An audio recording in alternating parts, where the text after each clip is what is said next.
Comunicar emociones hay veces que tiene un matiz algo, no sé cómo decirlo, blando. ¿Le parece esto así o es al revés? ¿Tener en cuenta las emociones es la base de una comunicación bien planeada? Sí, voy a empezar comentando una anécdota de mi abuela. Cuando veía las películas hace tiempo en blanco y negro de Frank Capra, Cary Grant, James Stewart, en las cuales ella iba pasando de una emoción a otra de una manera bastante rápida, en una secuencia prácticamente ininterrumpida. Pasaba del sentimiento compartido del amor, de la emoción, del nervio, al llanto, por supuestísimo, en todas y cada una de ellas. El éxito posiblemente de estas películas y de los buenos comunicadores se basa en que hay alguien que es capaz de hacernos sentir de una manera expresada, bien por palabras, que puede ser una novela, una película también, bien por imágenes, bien mezclando las dos cosas, y le ponen imagen y texto a cosas que sentimos nosotros dentro.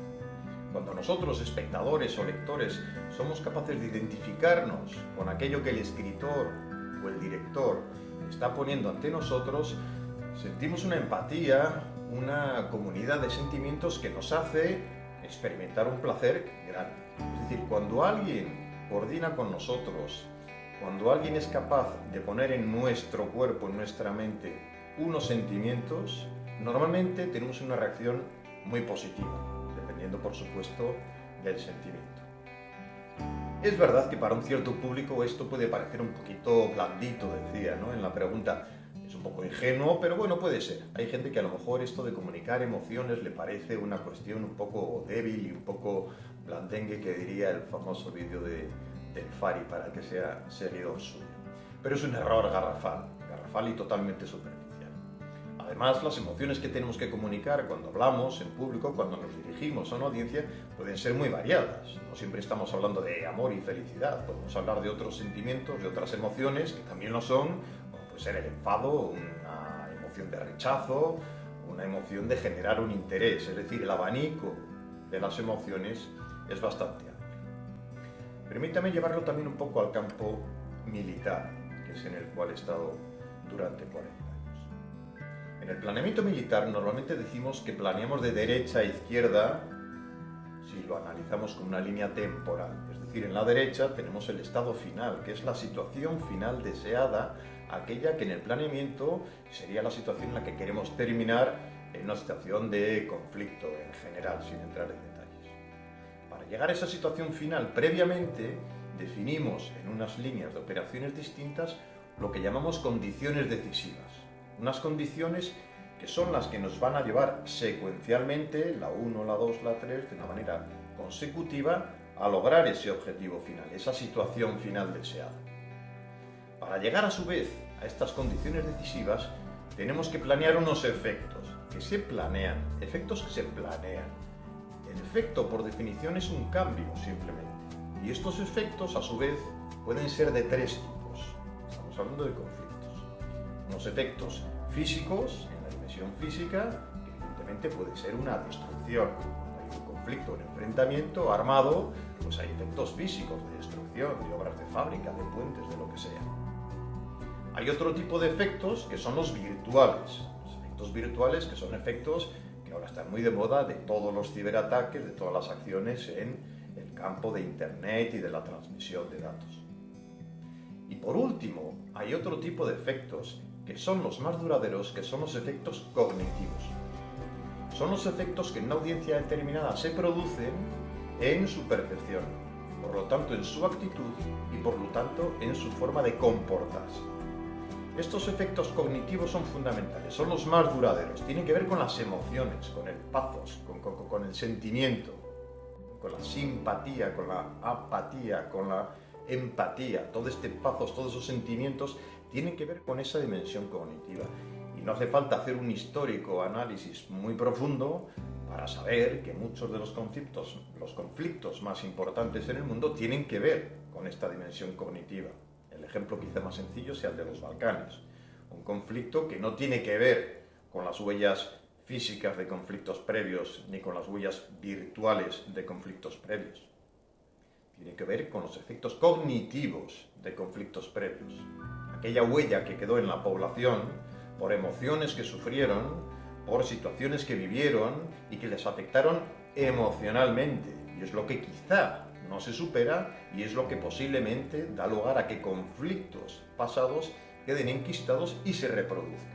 Con lo cual la dimensión cognitiva, los efectos cognitivos / emocionales tienen muchísima importancia. Y cuando hablamos en público hay que tenerlos en cuenta, es la parte más importante posiblemente de la preparación de un discurso. Saber qué efecto cognitivo, qué emoción queremos producir en la gente. Más allá del planeamiento militar, del puramente militar, para el líder, para cualquier tipo de líder, es la parte más importante de la forma de hablar con la gente.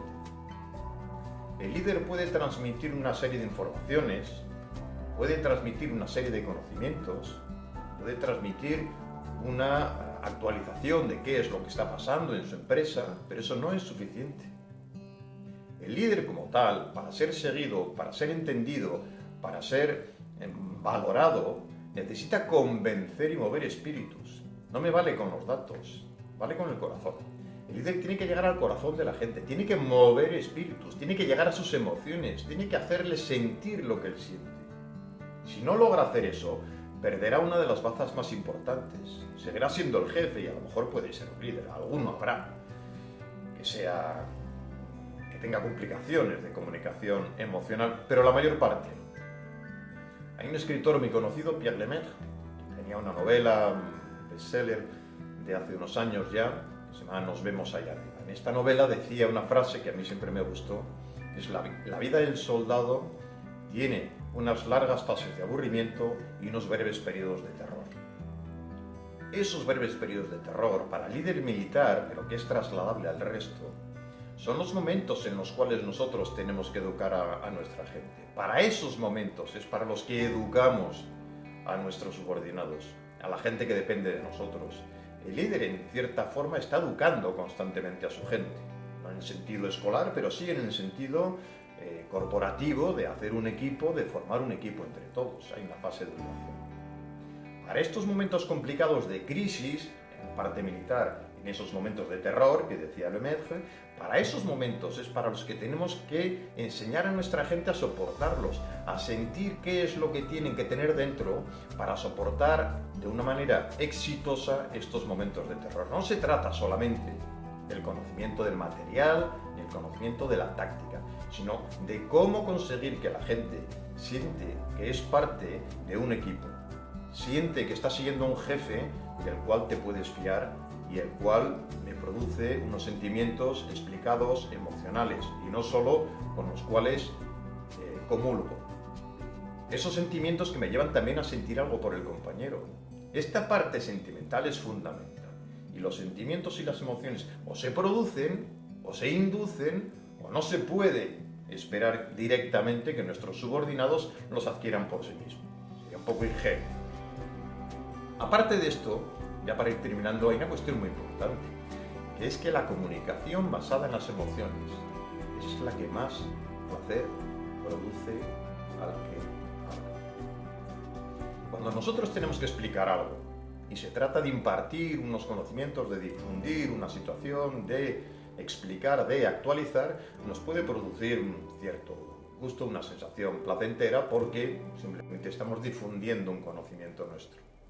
Pero cuando llegamos al corazón de la gente, cuando centramos nuestro discurso en las emociones de la gente, cuando sentimos que estamos haciendo que ese pathos, esa empatía, genere una comunidad de sentimientos, es entonces cuando realmente el líder siente que está llegando al objetivo de su comunicación, siente que está siendo efectiva, siente el placer de ver que está produciendo la reacción que tenía prevista y planeada, con lo cual se produce un círculo virtuoso, con él mejora, la audiencia mejora, él vuelve a mejorar y la audiencia también. Voy concluyendo ya. La pregunta decía que si la emoción tiene que ser planeada. Absolutamente sí, absolutamente sí. Hay que planearla desde el principio e incluso en esos minutos anteriores al momento de tener que hablar. Un breve inciso. Cuando tenemos que salir al escenario, cuando vamos a empezar un discurso, hay dos partes fundamentales o dos ideas fundamentales en los momentos previos. Uno, tener muy claro el primer minuto, tener muy claro cómo voy a empezar, tener muy claro qué es lo primero que voy a hacer. Y la segunda, tener muy clara esa emoción que quiero producir. Luego puedo repasar toda la secuencia, las ideas, la 1, la 2, la 5, la 10, me acordaré o no, pero saber la emoción, eso es lo que tengo que tener claro antes de, cuando voy a salir al escenario, olvídate de toda la secuencia. ¿Qué quiero producir en ellos? ¿Qué quiero generar en ellos? ¿Qué emoción les quiero hacer surgir? Eso es lo más importante junto con el minuto inicial. Además, hoy en día esto está pasando constantemente. Yo no estoy contando una cosa que sea estrafalaria o de otro planeta. Hoy en día en el conflicto de Rusia está pasando constantemente, se alude a las emociones constantemente. En el conflicto con las fake news, con las noticias falsas, se alude a las emociones constantemente, al miedo, a estas emociones relacionadas con el miedo y con las dudas. La polarización es exactamente lo mismo. La polarización nos hace tener unas emociones intensas que nos generan rechazo y enfado. Y todo eso son emociones. La polarización no se basa en la calidad de la información, en la realidad o veracidad de la información. Se basa en generar emociones, emociones de rechazo o de apoyo, furibundo a ser posible.